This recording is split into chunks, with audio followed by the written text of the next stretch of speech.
It is time to start a new study. We finished the book of Matthew. It's kind of still the start of a new year, right? And we get to kick off a brand new study of the Bible all at the same time. So, for those of you that aren't aware, we do alternate back and forth between the Old Testament and the New Testament as we make some effort to tie the two covenants together. It's kind of like on our hearts, on my heart or whatever, to make the case that God's been the same from the very beginning. I think that modern Protestantism has a tendency to separate the Old Testament and the New Testament into entirely different deals. And the plan that God has had has been the same from the beginning. God is the same from the beginning. And so we make a lot of effort to tie them together as we're talking about things here. The truth is that I've kind of already taught every single book in the Old Testament that has like major pieces that I need to make sure are tied in with the New Testament. And it's been a while for some of those books, so we'll circle back around and go through them again for sure. But in the meantime, a few people put in votes for a specific book of the Bible. And I've never taught this book to anyone, even though I have studied it myself. And so we're going to do it. All right. We're going to take 10 weeks and go through the book of Esther. All right. Yeah. So imagine that we're going to take 10 weeks to go through a book that you can read in 20 minutes. All right. So anyway, it is a great little story. It's extremely applicable to our lives today, and it does actually inform our understanding of what the New Testament writers and the readers would have thought of as like their history and their traditions and things like that. And so today we're going to do an introduction where we lay out why we would study this book and how it applies to us. And I think we're going to end up making it through the first chapter also. But I will tell you right now that I am not going to read every chapter, every verse of this story on Sunday mornings. Okay, we're going to read chunks of it and we're going to read verses from it. But I'm actually going to assume a certain level of familiarity with the basic outline of what's going on and maybe sometimes who the characters are or the storyline. And so if you're completely unfamiliar with this book, then you should probably read it. Okay, so it's very short. You ought to be able to read it in about 30 minutes.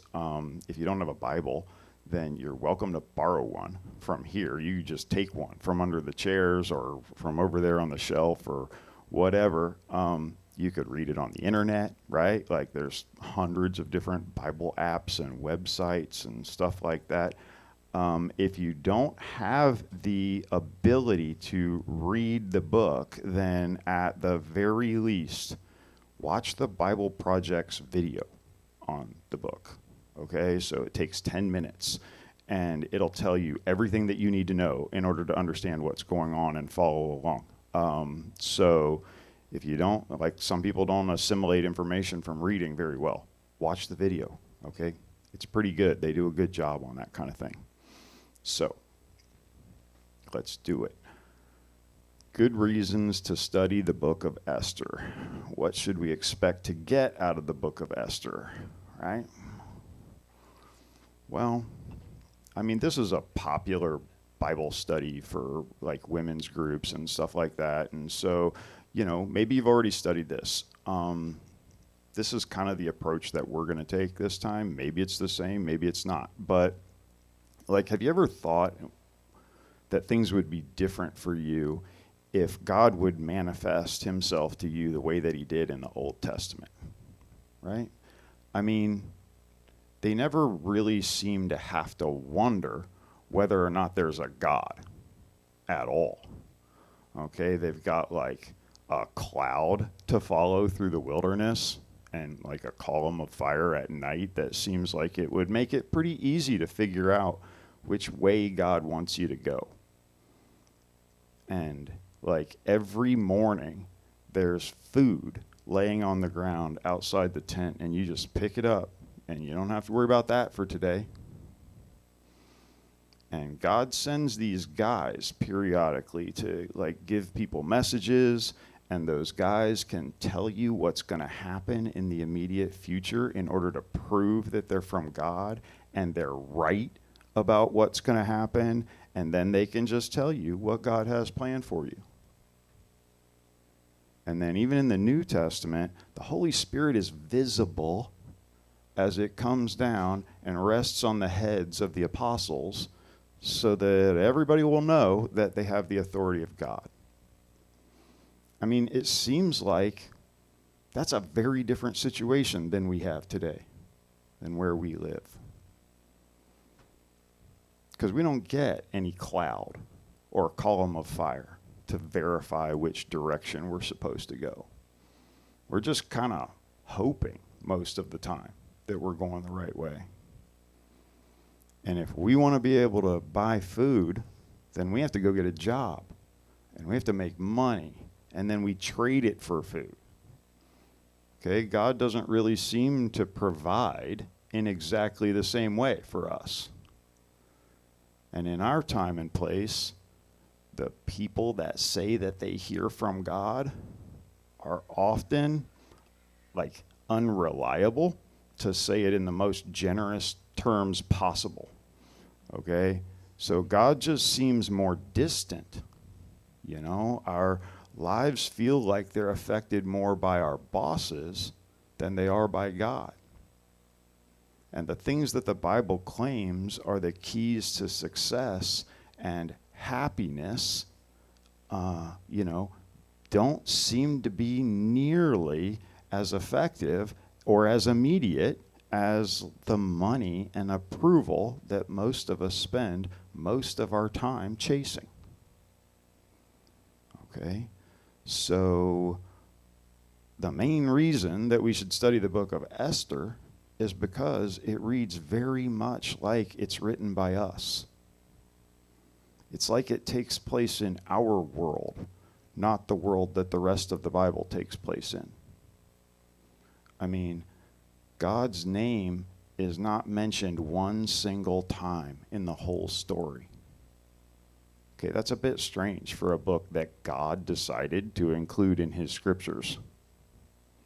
Okay, and in fact, prayer to God is never mentioned. It's like the people in the story are more concerned with the temporal lives that they're living than the God that they are like historically beholden to. There's no visions that anybody has that are, there's no directions from the mountaintop. There's no hand writing on the wall. There's none of that stuff. Okay? There is nothing that happens in this book that can't be explained by just like natural occurrence and human relations. There's nothing in the text anywhere that makes the claim that God did anything at all. Okay? And that sounds like our world, not the world that the Bible takes place in most of the time. So, this is a book about Jewish people. They're Israelites, but they're not in Israel. All right? They're living as foreigners in a pagan culture. And that pagan culture is calling them to its definition of success. It's calling them away from the things that God in their history has taught them, right? And this pagan culture is calling these Jewish people to abandon this silly God that is like just as impotent as the local gods, but you can't even see him. All right, there's no shrine, there's no temple prostitutes. This is not a real God to these people. And this pagan culture is growing increasingly hostile to the idea that there might be something that's absolutely true, whether you can see it or not, and whether you believe it or not. So basically, the book of Esther meets us right where we are. It takes place right where we are. Okay, this pagan culture that these Jewish people are living as foreigners in is not different in any meaningful way than the one that we live in. And the book of Esther is a pretty good look at what it's like when God operates in that setting. And this book encourages us not to give in. This book is hope for people that are just not sure where God is. And it asks us to trust that God is at work, whether we can see him or not. And so we're going to use like a certain formula for pointing out these things as we study the book. And so we'll do this at the end of like each teaching kind of. And so it does these things for us in 3 ways in each chapter. It exposes just how foolish it is to try and pursue the world's version of success. It shows us that even when we can't see him, and even when he seems distant, God is keeping his promises. And it shows us that no matter how alluring and how beautiful and how desirable the things of the world are, the things of God and the things of Jesus are better in a way that's just not really comparable. All right, so that's how we're going to do this, and that's why we're going to do it. One of the things that I like to do, especially with these Old Testament books, is make sure that we all understand when and where we're talking about. And for the record, no one's sure who wrote this book, okay? And the guess that seems to be the most popular is Mordecai, and that's one of the characters in the story. We'll get to him, I think, next week. But to put this on a timeline, I need markers that you will recognize in order to have some reference points for what's happening. And so maybe you know that the Jewish people were taken into captivity in Babylon, all right, at a certain point in their history. And maybe that would be a good place to start. But I asked a few people some questions, and I realized that if I'm going to use this as a reference, then I'm going to need to explain it in comparison to a couple of other markers that people are even more likely to recognize. All right, so here's where we're going to start. And remember, I'm like a graphic artist. So try not to be distracted by the dazzling graphics. All right? This is a timeline. And Jesus is at one end, and King David is at the other end. All right? And if you're not aware, Jesus is born right around the time that we start counting years from 0. All right? So today is 2023 years since approximately when Jesus was born. All right, that's how that works. That's when that happened. And the kingdom of Israel was at its zenith under King David at approximately 1000 BC. So there are 1,000 years on that timeline between David and Jesus. And so I think that those two things are kind of easy references to remember and stuff like that. David's 1,000 years BC, all right? And so in 597 BC, the Babylonian king Nebuchadnezzar sacks Jerusalem, and he destroys the temple, and he carts every single remaining Jew that isn't from the lowest possible class back to Babylon. And that's the beginning of the Babylonian exile. And I prefer exile to captivity, even though, like most Jewish people, refer to it as a captivity. But God told him this was going to happen, all right? And he told him why it was going to happen, and he told him how long it would last. And it was essentially God sending the people out of Israel. And so that's more like an exile. And so the people had been commanded to let the land rest for a year, every 7 years, And for 490 years, they hadn't done that. And so God sent them away to let the land rest for the 70 years that the people owed the land. And so, like the books of Jeremiah and Lamentations and Daniel are all written about this time period. And so Daniel and his buddies, if you're familiar with those stories, are interacting with the same Nebuchadnezzar that destroyed their city and who later became a believer in God. Okay, and so that's who their king is that they're supposed to bow to, and the fiery furnace and the lion's den, all that stuff.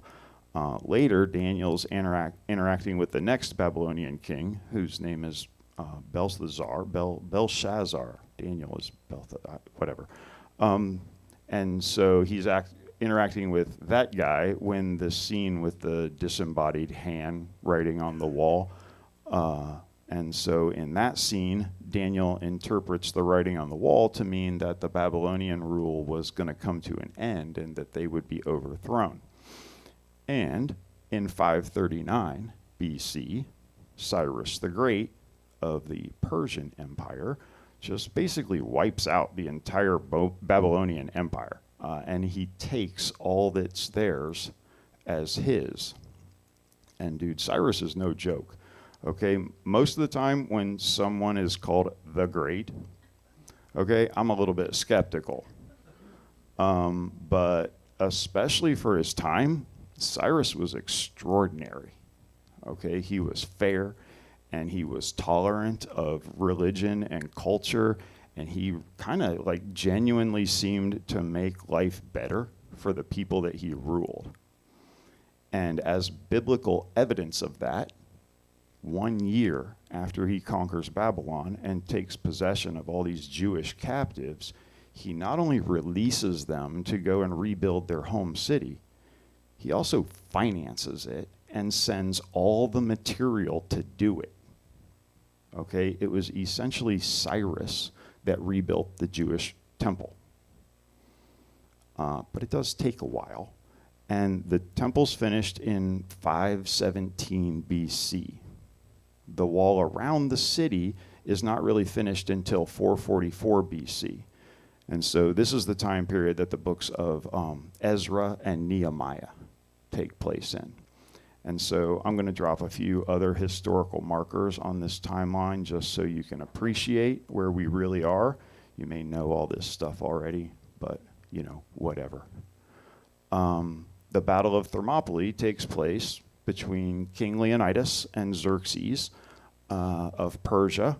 That takes place in 480 BC.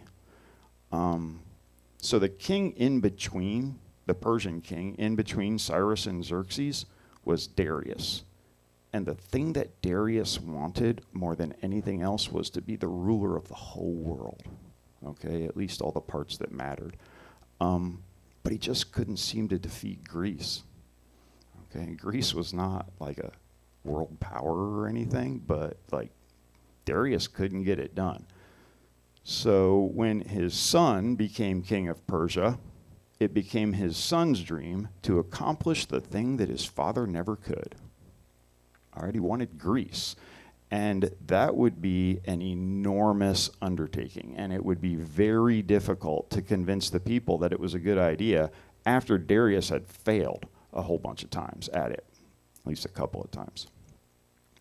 So all that happens in this time between when the Jewish exile ends and their wall is finally finished. And so just to finish out my historical reference points here, Alexander the Great was born in 356 BC in Macedonia. And before he was 20, he will have conquered like Persia and the rest of the known world. Okay? Julius Caesar is born in 100 BC. And he'll become the first emperor of the Roman Republic that is like managing and extending like Alexander's old dream. Okay, and so with any luck at this point, there are a couple of things on this timeline that are going to give you references so that when I say that Esther takes place right here, you can kind of understand what I mean. Okay? And so many people place the coronation of Esther in the year 480 BC. And you'll notice that this is the exact same year that the Battle of Thermopylae takes place in. So is it before or after? Nobody knows. And everyone has their reasons for what they believe. I personally believe that the events of the book of Esther happened before Xerxes is ultimately humiliated by the Greeks. And, J. Vernon McGee believes the same thing. And so, I may say some things that make that evident, but it doesn't really matter from any theological or biblical point of view. Anyway, this time period right here is a strange time for the people of God. Okay, they've lived an entire generation outside of the promised land and away from their holy city and away from their temple. The Babylonian exile is over. They're supposed to be back in Israel, but they aren't. Okay? These are the covenant people of God. They're Israelites, right? They're free to go home. They've been told by God to go home, but they haven't gone. And so they're certainly still God's people, but they're also certainly living outside of God's will. They're almost 2 full generations deep in living as something kind of other than Jews. They're deluded culturally and religiously. They've been told since the very beginning of their covenant with God that they need to remember the things that God has done and what it means to be the people of God. But these people, they don't remember. Okay, some of them have remembered, but those people have already returned to Israel. All right, there's no one left here to be God's voice to the remaining people. Okay, so what does that look like? How does God operate when there's no one left to be his voice? Does he force the people to comply? Does he, write them off when they don't do what they're told? Does he get all mad and punish them somehow? What does it look like for these people that are far from their true identity to notice that God still looks after them and that he still has a plan, even if they didn't go along with the original one? What does it look like to stay open to God when you may have never even really seen that done? And so this entire situation should feel very familiar to us. Okay? As Christians living in a postmodern Western world, we should be able to see our situation reflected in these ancient Jews living in Persia. And we should be able to see their situations reflected in our lives. So let's look at some of this first chapter before we're completely out of time here, and we'll see how this works. So this is chapter 1, verse 1 of the book of Esther. It says, "Now in the days of Ahasuerus, the Ahasuerus who reigned from India to Ethiopia over 127 provinces. In those days, when King Ahasuerus sat on his royal throne in Susa the citadel, in the 3rd year of his reign, he gave a feast for all his officials and servants. The army of Persia and Media and the nobles and the governors of the provinces were before him, while he showed the riches of his glory and the splendor and pomp for many days, 180 days. And when these days were completed, the king gave for all the people present in Susa the citadel, both great and small, a feast lasting for 7 days in the court of the garden of the king's palace." So if we jump back to the beginning, I'm going to point out a couple of things. So Ahasuerus is not a name. It's a title. It means high father. All right? And so by the timeline and by elimination, most scholars say that this is probably Xerxes. All right? But like I'm really just pointing out that this is not a contradiction that the Bible doesn't call him Xerxes. Okay? The Bible never names this guy. But calling him Ahasuerus is like calling Caesar Caesar. Okay? It's not his name, but it is what you call him. All right? And so that's how this works. We don't know for sure which king this is, but, Xerxes is a pretty good guess.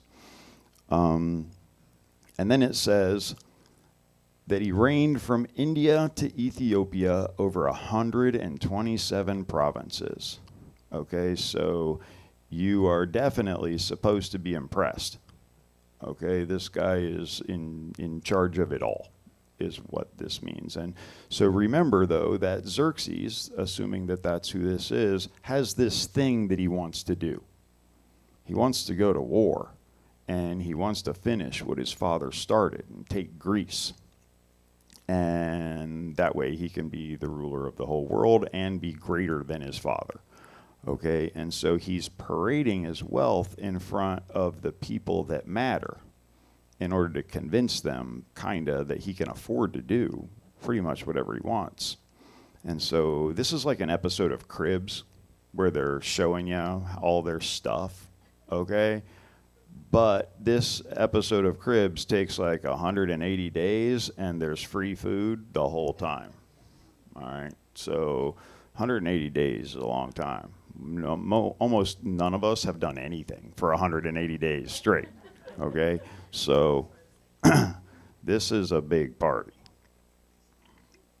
And then after 180 days of feasting for like all the nobles and governors, and I don't really know how many people that is, he gives a 7-day feast, which is still like crazy, for every single person in the capital city. Okay, this is some display that he's showing. And then it says that there were white cotton curtains and violet hangings fastened with cords of fine linen and purple to silver rods and marble pillars, and also couches of gold and silver on a mosaic pavement of marble, mother of pearl, and precious stones. Drinks were served in golden vessels of different kinds, and the royal wine was lavished according to the bounty of the king. So we don't have any category for the kind of wealth this guy's displaying. Okay, there are like rubies thrown on the floor, is what it says, right? Like a mosaic of precious stones. You might think your leather couch is the shiznit or whatever, but this guy's couches are made of gold. Okay? This is insane. And there's only 2 other places in the Bible that are described with this kind of glory, and it's the tabernacle and the temple. And at the time this story's written, the tabernacle is long gone, man. And the original temple has been burned to the ground and replaced with something that is certainly not glorious or opulent in any way. And so for the people here, or Jews in this time, it sure looks like it's not God that's the possessor of all things. It's this guy. All right? Xerxes is the possessor of all things. And really, like, our world is just the same as these Persians. We value all the same things. And so if this party was going on like here and now, there would be Netflix shows about it, and people would be talking about it all the time, and we would be trying to get there. Okay, we are not different. We value the same things. And so if we go back to the story, on the very last day of 187 days of feasts, the king's drunk, if you can imagine such a thing. And he decides that if the people haven't been impressed with what he's shown them so far, he's got something that'll really impress them. And so he commands 7 eunuchs to bring Queen Vashti before the king with her royal crown in order to show the peoples and the princes her beauty, for she was lovely to look at. And so understand that the men and the women were banqueting separately for like reasons of cultural propriety. Okay, it would be considered almost lewd to have women in the feast that the men were at. And so this is a hugely inappropriate request that the king is making. But he is the king, okay? And he's not just any king. He's Xerxes. He's the king, okay? This is the big boss. But Queen Vashti refused to come at the king's command delivered by the eunuchs. And at this, the king became enraged, and his anger burned within him. So this guy's trying to impress the whole world, and he can't get his wife to do something that he wants her to do. He's trying to convince these people he can win a war against a country that you can't win a war against, and he can't get his wife to come say hi. All right, he just spent over half a year trying to demonstrate his power and his influence and all this stuff, and it ends, the last note of the song is direct disobedience from his wife. It's not a good parting thought, right, for these people to leave with, and the king is not happy about it. But instead of realizing that maybe he crossed the line, and he shouldn't have put her in a position where it would be wrong for her to do either thing, right? Like if she goes, then they're going to call her names and, you know, like it's going to be disgusting for people if she goes, no matter how beautiful she is. And if she doesn't go, then so she chooses like prim and proper in some sense instead of obedience. And, you know, like she couldn't have chosen right. He decides to make this a matter of state. Okay, he calls together his top officials, and he asks them what he should do about this Vashti situation. All right, and so one of the king's advisors is a henpecked little weasel named Memucan. And so this guy steps forward, and he says, not only against the king has Queen Vashti done wrong, but also against all the officials and all the peoples who are in all the provinces of King Ahasuerus. For the queen's behavior will be made known to all women, causing them to look at their husbands with contempt. I think maybe things are starting to get blown a little out of proportion. Okay? I think this guy may be projecting a little bit of his own experience and his own fears into this situation, all right? Because now this thing threatens the very fabric of society, okay? But never fear, Memucan has a proposal. If it please the king, let a royal order go out from him, and let it be written among the laws of the Persians and the Medes, so that it may not be repealed, that Vashti is never again to come before King Ahasuerus, and let the king give her royal position to another who is better than she. Okay, this is funny for a couple of reasons. He said that he was worried about everyone hearing about this, but then he makes sure that everyone hears about it. Okay, it's like written in every language and broadcast to everyone that this happened. So this guy. Queen Vashti's punishment is to never again come before the king, which is exactly what got her into trouble in the first place. Okay? So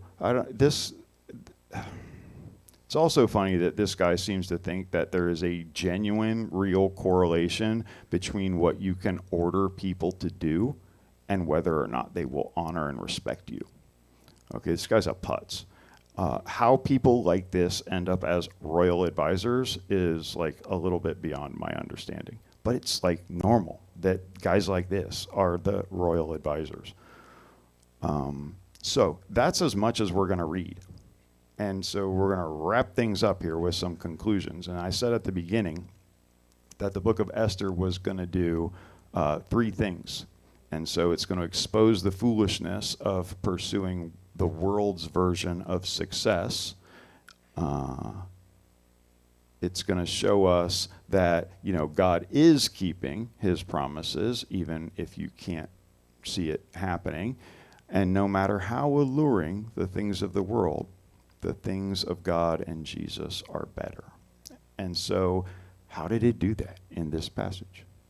All right. And so by the world standards, listen, you will never be as successful as Xerxes. Okay? And he was never satisfied with all that he had. And even in the most wholesome and good versions of worldly success, we're still taught to spend our lives pursuing things that are not even on God's list of priorities. And we're often taught that these things are the things that are exactly what God wants for our lives. And so in the pursuit of them, there's very little tension inside of us. It's only after we start to achieve some of these things and we experience the lack of satisfaction that accompanies them that we can sort of look back and see that the entire enterprise has been sort of wrong-headed and hollow. And so, haven't many of us believed at some point that some relationship with some other person is the thing that will bring satisfaction? Right? And haven't we been told that, the right job is going to bring fulfillment to our lives? And when we have kids, we're going to understand what it is to have purpose and meaning in our lives. And, once we own our own home or our retirement account hits a certain number, then we're going to be able to relax and we're going to be able to believe that everything's going to be okay. And when that one specific person thinks that we're really great, then, we can turn our attention away from the hamster wheel that we live on, and everything will just be smooth sailing. Okay? It's madness.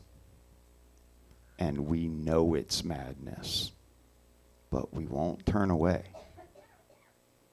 Okay, so this chapter in the book of Esther is pretty clear that worldly success, it doesn't get there, man. It doesn't cut it. And while this chapter doesn't do a lot to show us that God is keeping his promises, once you've read the whole story and you have some familiarity with how this thing goes, you can see that God is keeping his promises even here. Okay, you just have to wait and see what he's doing. And that's a good practice for us because we really hate that part. Okay, if we don't know what God is doing, then we basically just do anything. And we say that we thought it was what God wanted us to do. All right? The book of Esther is patient. God is not evident. And the narrator doesn't invent one single thing to make us see a God that is evident. All right? This story is comfortable with a God that it is absolutely sure will make things come out his way. And this introduction sets off a chain of events that God uses to deliver his people in a way that they are still celebrating today. Okay? So this story is so comfortable with the way that God works that it never even points it out. All right? But it's also constructed in such a way that you couldn't possibly miss it. Okay? And the things of this world, like versus the allure and the beauty of God, well, that just ends up being kind of silly. Okay? And so we got two kings and their brides. Xerxes on one hand and Jesus on the other. So Xerxes has Vashti. I'll make this easy. Jesus has the church. That's us. Okay, as the bride. And Xerxes sends 7 servants and demands to be attended by Vashti. Jesus came for us himself, and he offered to serve us in any way that we would let him. And by his actions, there really wasn't any evidence at all that Xerxes cared at all for Vashti. He banished his wife, all right? And Jesus, by his actions, you can see that he gave up being God. And he gave up his life as evidence that he valued us above himself. Okay, so if you're going to compare those, get silly before long. Xerxes, chucks his wife for not obeying his commands. And, we haven't obeyed the commands of Jesus, and we've earned the same banishment at every possible level, and Jesus has that authority. And yet, he took the punishment onto himself so that we could draw ever closer to him and to God. And so, many of you know that I consider the book of Hebrews to be like the most advanced theological epistle that the Bible contains, and pointing out this exact same thing that I just said, Hebrews 13:12 says, "So Jesus also suffered outside the gate in order to sanctify the people through his own blood." And so Jesus was essentially banished, was cast out, so that we would not be. All right? And then instead of sending us away, it's us that's invited to a feast. The disobedient wife is invited to a feast with Jesus. All right, we're not banished, we're not punished, we're fed beyond anything we could ever deserve or imagine. Isaiah 25, 6 through 8 describes the feast that Jesus invites us to. It says, "On this mountain the Lord of hosts will make for all peoples a feast of rich food, a feast of well-aged wine, of rich food full of marrow, of aged wine well refined. And he will swallow up on this mountain the covering that is cast over all the peoples, the veil that's spread over all the nations. He will swallow up death forever. And the Lord God will wipe away tears from all faces, and the reproach of his people he will take away from all the earth, for the Lord has spoken." So he's talking about, the end of history, and he's talking about making everything right. Sounds like a pretty good day. All right, so you have the invitation to that feast right now, and you can accept it at any moment. And Vashti may not have been entirely wrong in refusing to come when the king demanded it, but she did refuse an invitation from the king. Okay? So, don't be like Queen Vashti. And she may be just the right role model for, empowering women or whatever. But in this case that we're talking about here, you do not want to emulate her course of action, because your king is not like her king. Okay? It's not Xerxes asking you to do something inappropriate. This is Jesus inviting you into something wonderful. All right? Your king loves and serves you and wants and knows what's really best for you. Okay? It's not the same thing. So that's where I'm going to wrap this one up.